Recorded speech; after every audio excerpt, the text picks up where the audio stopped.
Jadi di atas masjid itu Nggih. tertulis bahwa Banal Masjidil Aqsa wa Baladal Qudus, telah membangun masjid ini, Masjidil Aqsa ini, dan negara Kudus. Negara Kudus. Siapa yang membangun? Khalifatu hadad dahri, khalifah tahun ini atau era ini. Di situ disebutkan Khalifatullah fil ardi, ya. Kemudian Syekhul Islam wal Muslimin, Zainul Ulama wal Mujtahidin. Ini gelarnya banyak sekali, dan itu semua adalah Syekh Ja'far As-Shadiq yang kita kenal dengan Sunan Kudus.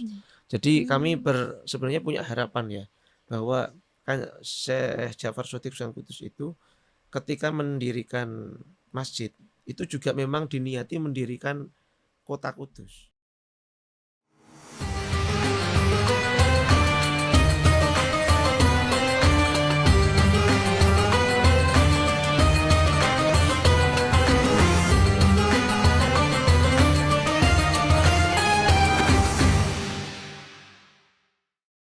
Assalamualaikum warahmatullahi wabarakatuh. Kembali lagi di Ramadan Podcast. Ngobrol asyik Ramadan, ya rapat lah. Gimana nih teman-teman puasanya hari ini? Pasti lancar ya. Dan pastinya juga nggak bolong-bolong. Ya kalau bolong-bolong nanti ya dikodok seperti itu ya teman-teman. Nah kali ini teman-teman, kita bakal ngebahas yang menjadi nyawanya Kota Kudus. Kayaknya menarik banget itu ya. Nyawa. Kalau kita bahas nyawa itu kan kayak hidup banget gitu ya teman-teman. Nah kali ini aku sebagai host tidak sendirian. Aku sudah bersama narasumber yang tentunya sangat luar biasa dan spesial banget. Beliau ada Gus Ari. Assalamualaikum Gus Ari. Waalaikumsalam warahmatullahi wabarakatuh. Gimana puasanya hari ini? Alhamdulillah baik. Dan memang harus Alhamdulillah. dibaikan ya. Alhamdulillah ya. Ya, karena Oke. puasa kan untuk kebaikan, Nggih, untuk betul. kesehatan, untuk ibadah. Nggih. Oke, berarti Ya. lancar nggih? Alhamdulillah. Alhamdulillah. Jadi kalau lancar begini kita juga semangat buat ngobrol-ngobrol asyik di bulan Ramadan ini, Harus Pak. semangat ya. Nggih. Sampai nanti buka tuh. Nggih, buka-buka, tapi Iya. masih nunggu jamnya. Iya, enggak apa-apa, ini sejam 2 jam. 3 jam. Oke, kita langsung aja nih teman-teman. Kita di sini bakal ngebahas taksis dari tradisi untuk generasi. Nah, pasti teman-teman di sini pada bertanya-tanya, apa sih itu taksis dan kenapa sih kok namanya taksis gitu ya. Oke, langsung saja kita bahas bersama Gus Ari. Gus Ari, saya kan di sini orang Jepara ya. Nah, saya tahu kata-kata taksis itu baru pas menginjakan kaki di Jepara. Jadi kayak aneh gitu loh, taksis itu apa? Tak kira tulisannya taksis itu TAKSIS. Ternyata enggak ya, ternyata salah itu. Dan Iya. itu dan itu aku kayak kepo banget gitu, Gus. Kenapa sih kok taksis, dan itu kan juga taksis hanya ada di Kota Kudus begitu, Geh? Nggih. Boleh dijelaskan mungkin, Gus? Sebenarnya itu ada lengkapnya, taksis Al-Masjidil Aqsa. Itu lengkapnya seperti itu. Tapi untuk mempermudah, kita terminologinya kita sebut saja taksis. Jadi taksis itu kan bentuk masdar dari lafadz assasa yu'assisu, taksisan. Assasa sendiri dalam Al-Quran disebutkan Nggih. terkait tentang pembangunan masjid ya. Jadi di Masjid Menara itu kan juga didirikan sama seperti masjid-masjid lainnya. Nggih. Ya, jadi taksis Al-Masjidil Aqsa berarti pendirian Masjidil Aqsa yang kita kenal sebagai Masjid Menara.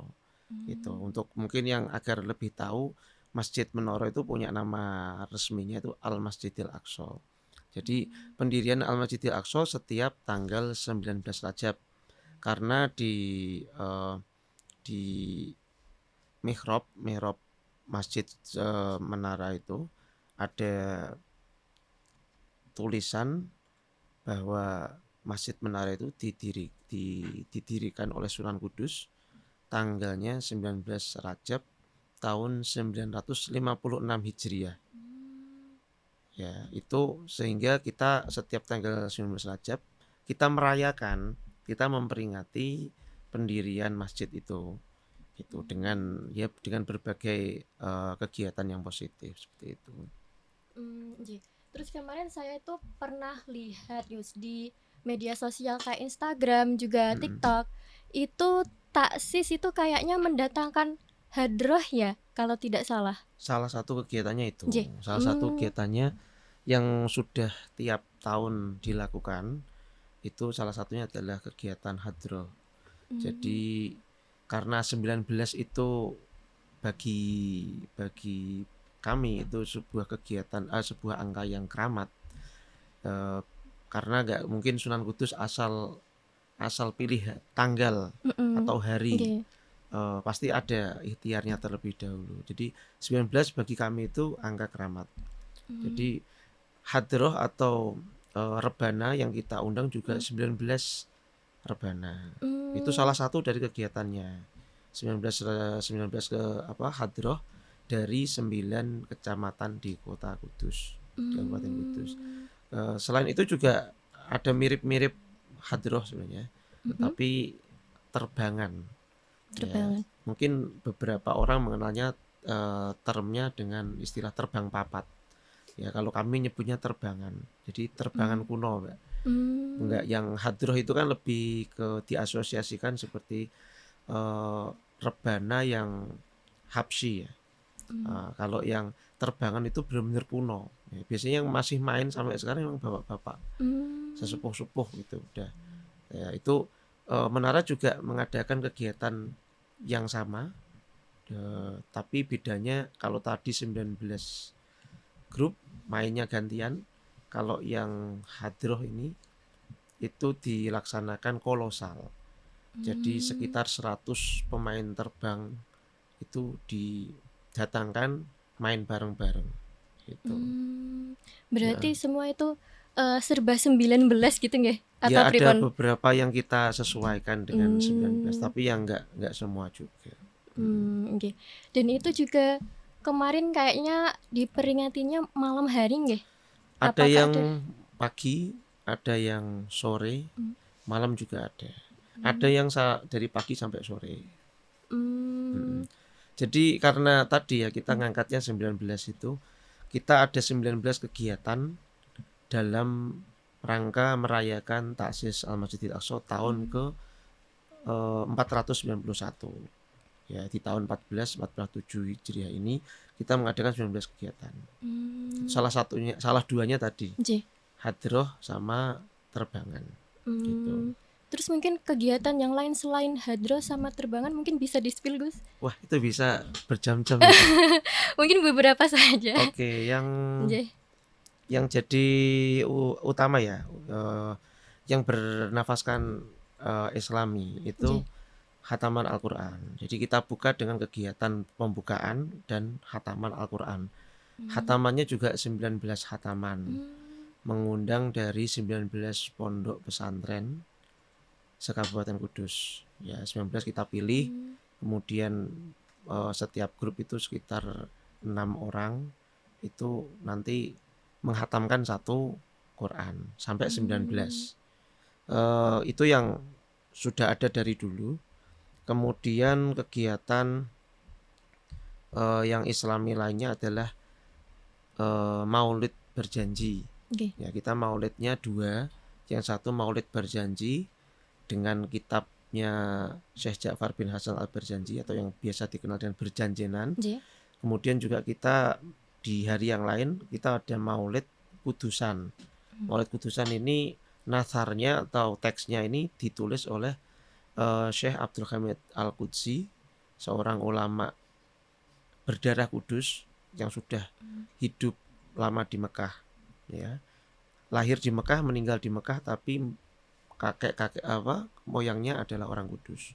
Itu mengarang sejarah Nabi dengan bahasa Arab yang sangat indah, dan itu yang dibaca di Maulid Kudusan.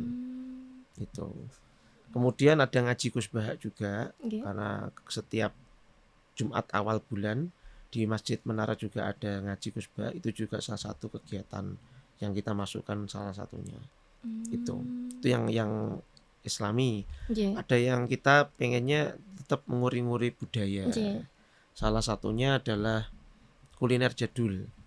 Kuliner jadul. Iya, itu ya seperti expo seperti itu, seperti pameran expo, tapi khusus yang boleh jualan di situ hanyalah makanan jadul saja. Ya, jadi kalau di tempat lain mungkin expo itu dipenuhi dengan makanan-makanan modern lah ya, Nggih. sosis dan kawan-kawan. Di sana nggak ada, adanya ya gemblong. Kalau gemblong kan itu ya nunggu lamaran ya. Nah, jadi nggak usah nunggu lamaran, gemblong di situ ada. Ya, kemudian serabi, banyak lah itu. Itu malah dari pagi sampai malam. Itu acaranya pagi sampai malam kalau yang itu. Ya. Kalau boleh tahu nih Gus, di tahun ini dalam acara taksis mungkin sebagai panitia sebagai apanya gitu, departemen apa Oh, gitu? sebagai panitia itu yang noto sandal kalau saya. Ya kalau saya ditulis di situ ketua, tapi sebenarnya saya ya seadanya aja, disuruh apa anut lah gitu. Saya tak 2 tahun ini, tahun yang ke 490 kemarin sama tahun ini 491. Iya. Terus kenapa sih Gus itu bisa menjadi tradisi Kota Kudus gitu? Kita harapannya memang karena Kudus ya Amit ya, kita bacakan salah satu penggalan dari tulisan yang ada di atas mihrab masjid ya. Ini saya baca sekilas saja. Bismillahirrahmanirrahim. Banal masjidal aqsa wa baladal qudus khalifatu hadad dahri. Terusannya ini nggak bisa terbaca, jadi saya nggak berani baca ya. Nanti bisa ditampilkan. Jadi memang kehati-hatian kami nggak berani memastikan bahwa itu tulisannya seperti itu. Ini hanya perkiraan ya. Ansha'a hadal masjidal mubarak al musamma bil aqsa khalifatullah fil ardi. Terusannya ada juga tidak terbaca. Syekhul Islami wal muslimin Zainul ulama wal mujtahidin al alimul amil al kamilul fadil al mahsus bi inayati rabbil khaliq al qadi Ja'far as-Shadiq ibtigo anni wajhillah wa imadan bi kitabihi wa tiba'ani sunnati Rasulillah sallallahu alaihi wasallam. Jadi di atas masjid itu tertulis bahwa Banal Masjidal Aqsa wa Baladal Qudus, telah membangun masjid ini, Masjidil Aqsa ini, dan negara Kudus. Negara Kudus. Siapa yang membangun? Khalifatu hadad dahri, khalifah tahun ini atau era ini.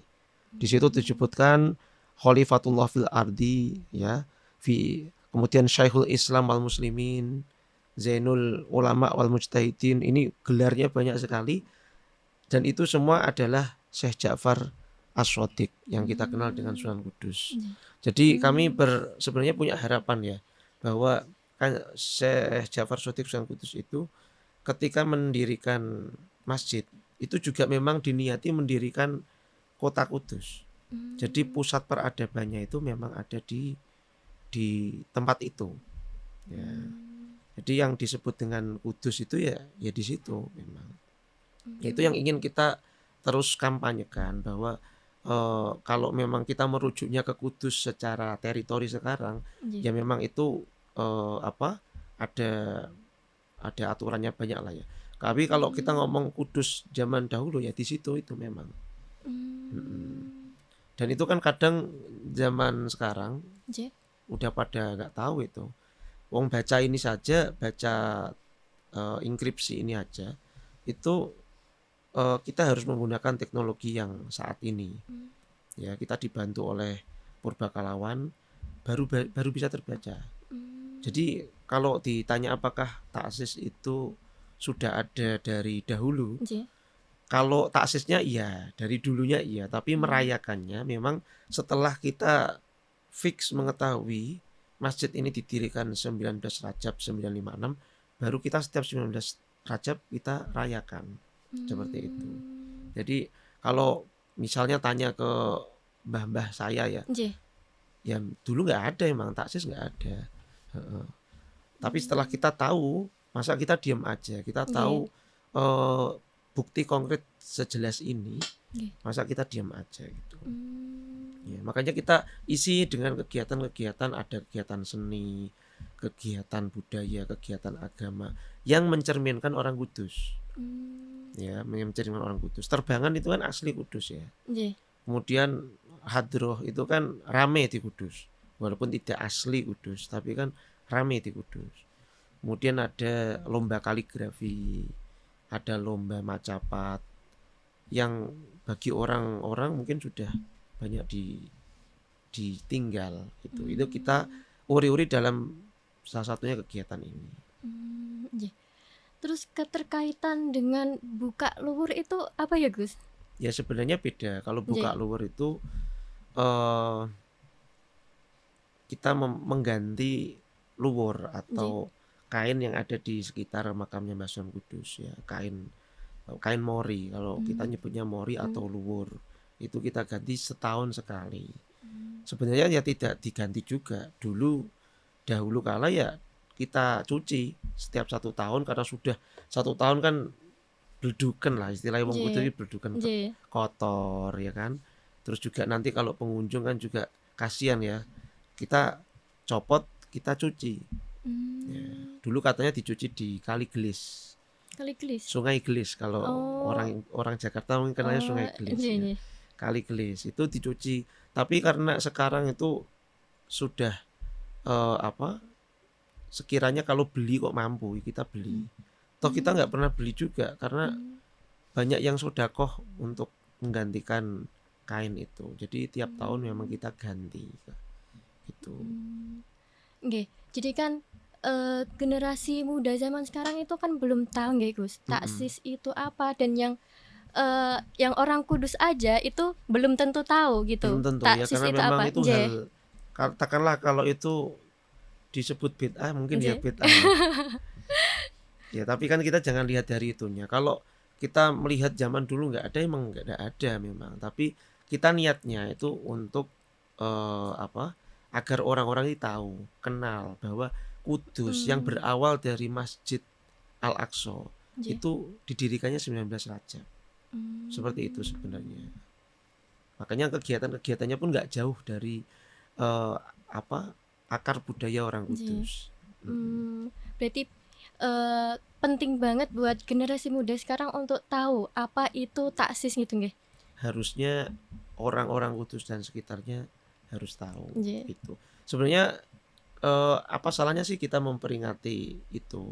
Toh sekarang kalau ada ulang tahun kampus misalnya, disnatalis ya kita nyebutnya, itu aja kita rayakan dengan besar-besaran kok.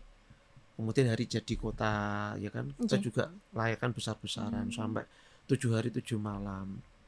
Kalau masjid sebagai pusat peradaban, kenapa nggak boleh kan gitu sih? Jadi cara berpikirnya jangan, itu kan hal yang baru. Jangan, kita mikirnya manfaatnya aja lah. Oke, mungkin ada cerita menarik nih Gus, atau cerita unik selama kegiatan taksis itu berlangsung, mungkin bisa diceritakan? Cerita uniknya mungkin udah terbayarkan dengan apa ya, dengan hasilnya ya. Hasilnya banyak sekali. Salah satunya sebuah kepuasan kami ketika kami mengadakan kegiatan namanya Daurah Tahqiq.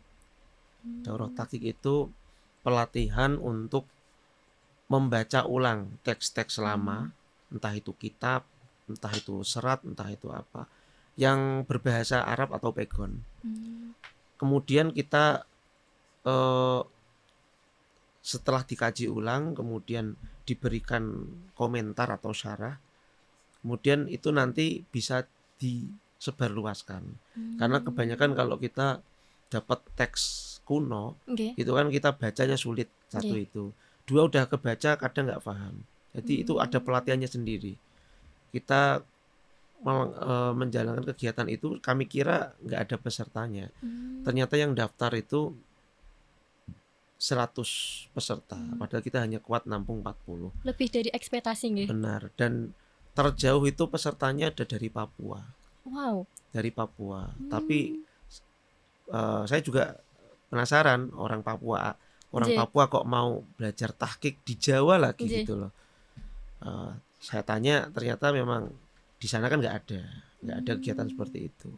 Pas ketemu orangnya pas hari H ternyata orang Jawa juga, tapi yang tinggalnya di sana, mungkin ngerantau di sana dan juga sudah sering ke Kudus ternyata. Oh, ngakit-ngakitin Pak, saya kira orang asli Papua gitu. Tapi itu uniknya dari berbagai pulau di Indonesia, Kalimantan juga ada. Terus ada nggak cuma laki-laki, perempuan juga ada, berbagai umur, berbagai background pendidikan itu ternyata punya semangat untuk melestarikan kitab-kitab atau teks-teks kuno milik leluhur kita yang saat ini juga kita sedang galakan itu. Ya alhamdulillah, kalau biasanya itu yang mengerjakan itu biasanya adalah perpustakaan atau universitas. Sekarang pondok-pondok pun juga sudah mulai bergerak ke sana. Ya, itu kegiatan daurah tahqiq. Terus ada lagi cerita saya harus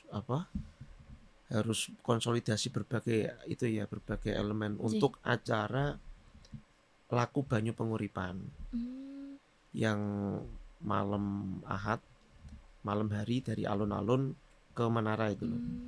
Kalau dulu kita kenalnya kirap. Kami punya konsep baru untuk laku Banyu Penguripan tahun ini, yaitu kita jalan tapi jangan asal jalan, tapi kita jalan sambil zikir, membawa air sumber dari daerah masing-masing. Jadi yang dari daerah Colo, dari daerah Gebog, dari daerah Kaliwungu, bawalah air dari sumbernya masing-masing. Sumber yang paling tua kalau bisa. Ya, karena kami yakin setiap daerah itu pasti diawali dari sumber air dulu. Sumber air, kemudian di situ banyak koloni yang tinggal, kemudian membentuk desa modern saat ini. Jadi kebanyakan desa-desa itu banyak yang sumbernya udah hilang, sudah terlupakan. Itu mereka coba gali lagi, mereka coba lestarikan. Nah, pas hari hanya itu nanti dibawa ke alun-alun. Itu yang saya nggak pernah ngira. Saya kira kan saya cukup jadi panitia aja sih. Jadi panitia ya pengatur-ngatur gitulah. Ternyata pas itu saya dipanggil dari kabupaten, ini panitianya mana ini? Saya Pak, saya ketuanya. Saya disuruh duduk. Saya lihat di kursinya sampingnya Pak Bupati. Waduh, sampingnya Pak Bupati ya. Kok enggak sampingnya wakil bupati aja. Saya takut nanti ini, wah saya nggak pantas Pak kalau duduk di sini. Kasih saya tugas aja Pak, daripada saya duduk nge-freeze kayak gini, nggak enak saya. Akhirnya saya dikasih tugas, dan tugasnya itu saya disuruh untuk dihidupkan oncor atau obor. Obor yang pertama itu yang dihidupkan punya saya dulu. Ya, nanti setelah hidup baru bareng-bareng serentak peserta semua menghidupkan obornya. Nah, itu yang jadi masalah bagi saya karena saya itu takut api saya itu. Saya takut api. Jadi mungkin baru ini saya jujur. Saya nggak masak, saya nggak rokokan bukan karena saya gentle, tapi saya takut api. Dan hari itu saya harus dipaksa untuk menghidupkan api. Yang hidupin Pak Samani, Pak Bupati. Saya tinggal memberikan saja nih oncornya ini. Nggak bisa lain dah, tugas lain apa? Nggak apa-apa deh Mali Isanda ya nggak apa-apa. Ternyata tugas itu harus saya yang pegang, ya udah. Akhirnya dengan takut, derdek sebenarnya. Lebih derdeknya bukan karena berhadapan sama Pak Bupati, karena apinya. Itu alhamdulillah. Tapi setelah hidup ini saya berikan ke teman saya jalan biasa, saya ngatur lagi. Itu alhamdulillah lancar dan nggak hujan. Padahal pas malam-malam biasanya hujan. Gitu. Hujan rintik-rintik aja Pak. Gitu. Terus ada yang komen nih, masa judulnya laku Banyu Penguripan, masa hujan sedikit takut gitu. Jadi ada baiknya ada hujan sedikit tuh kita diingatkan gitu loh. Tapi aman, alhamdulillah. eh, sampai di menara, Nggih. air-air dari berbagai sumber itu dikumpulkan jadi satu, dibacakan doa, terus ada air khataman yang kita baca 19 itu kita juga campur, termasuk air dari wali-wali lainnya, dari Sunan Kalijogo, Raden Fatah, dari Sunan Muria sampai Ampel, ya, ditambah Sunan Gunung Jati sama Syekh Ibrahim Asmarokondi. Itu sumbernya kita memang sudah minta ke pemangku masing-masing, kemudian kita campurkan juga untuk menambah berkahnya. Dan itu yang mungkin bagi beberapa orang kalau buka luar itu yang diingat-ingat itu rebutan nasi ya. Nggih. Ya. Leres. Kalau taksis itu yang diingat-ingat adalah rebutan air tadi. Karena airnya cuma segitu direbut banyak orang. Tapi insya Allah nggak kebagian semua kok. Nggih. Mungkin ini ada harapan untuk acara taksis Kudus ke depannya, Gus. Harapannya mungkin tadi ya, karena kita niatnya dari awal itu pengennya kebudayaan Kudus itu tetap lestari. Ya, kegiatan-kegiatan yang nanti akan dilaksanakan dalam taksis itu juga masih tetap punya niatan yang sama. Ya. Jadi jangan kegiatan yang terlampau modern sampai kita lupa akar kita. Ya, jangan sampai kemudian kegiatan yang terlalu mewah ya sampai suluh peradaban kita ini nggak nampak. Jangan seperti itu. Tapi juga harapan kami secara umum kegiatan ini bisa jadi contoh lah untuk kegiatan-kegiatan lain. Karena kegiatan entah itu dari instansi manapun atau itu kalau buat kegiatan yang penting kan ramai. Esensinya kadang kurang. Yang penting kan ada masa banyak, tapi nggak ada tujuan yang misalnya tujuannya ya rame itu aja. Kalau kita balik lah, jangan kita ngomong kuantitas, tapi kita pengennya tetap kualitas. Dan kualitas masyarakat Kudus itu pengen kita tampilkan sebanyak-banyak di situ. Gitu. Terakhir nih Gus, pentingnya menjaga tradisi taksis bagi generasi muda pada zaman sekarang nih, apa Gus?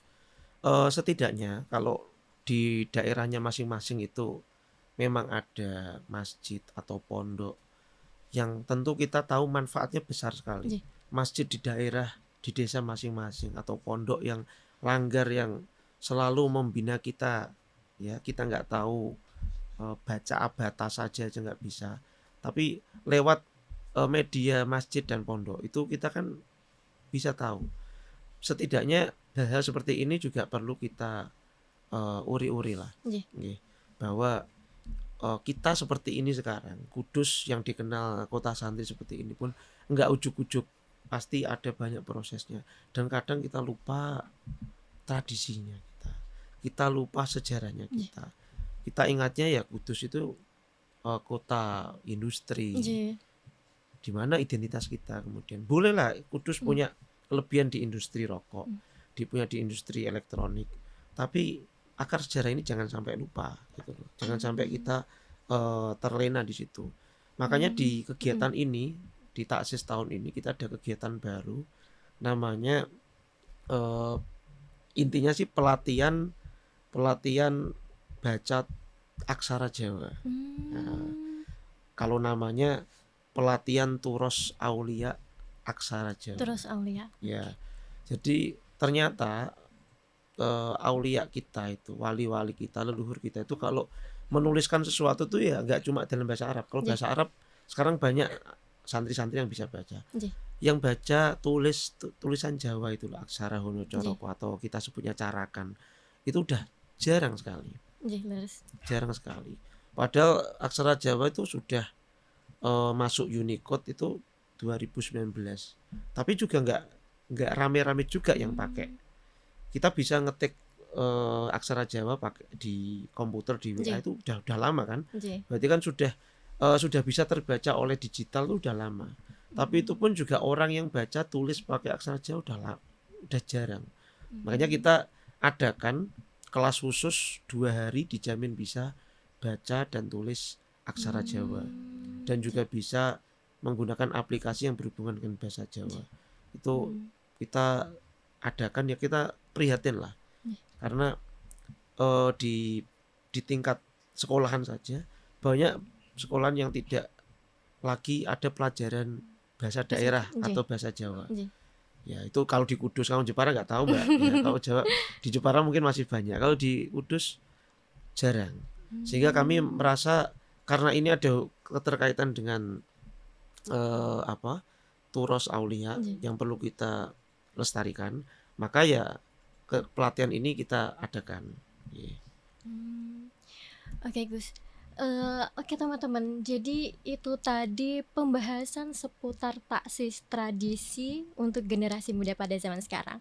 Ternyata taksis itu bukan mengenai soal masa lalu, tetapi bagaimana kita generasi sekarang untuk meletakkan batu pertama untuk masa depan Kudus yang lebih keren lagi. Betul. Dan secara agama Mbak, kalau kita lihat taksis itu kan dilaksanakan Rajab ya. Rajab. Kenapa enggak di bulan Ramadan? Mungkin ada pertanyaan itu ya. Kenapa kok kita enggak Sunan Kudus kenapa enggak di Ramadan aja? Bagi kami Sunan Kudus ini pasti punya kebijaksanaan sendiri. Rajab masjid ini diresmikan, dibuat, kemudian digunakan untuk ibadah. Syakban itu kan ada dandangan ya. Dandangan itu kegiatan di mana Mbah Sunan ini mengumumkan puasa. Tentu kalau puasa langsung diumumkan saat itu juga, ya, yang kira-kira sholat kita belum siap, sholat kita belum baik. Nah itu kan makanya saya Jafar Shodiq Rajab membangun masjid, kemudian dikuatkan secara dohiriyahnya, sehingga nanti ketika masuk ke Ramadan, dohir batinnya siap untuk berpuasa. Itu kami melihat ada kemungkinan seperti itu. Ya, jadi saat ini pun juga kita sama, taksis ini kita niati untuk menjemput Ramadan. Gitu. Oke teman-teman, jadi itu tadi pembahasan seputar taksis gitu ya. Oke teman-teman, jadi penting banget buat generasi muda sekarang itu untuk tahu sih apa itu taksis dan kenapa taksis itu harus dilestarikan gitu ya.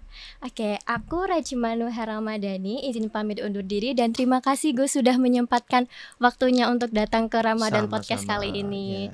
Oke teman-teman, jangan lupa untuk nanti buka puasa ya. Oke, dadah. Assalamualaikum warahmatullahi wabarakatuh. Waalaikumsalam.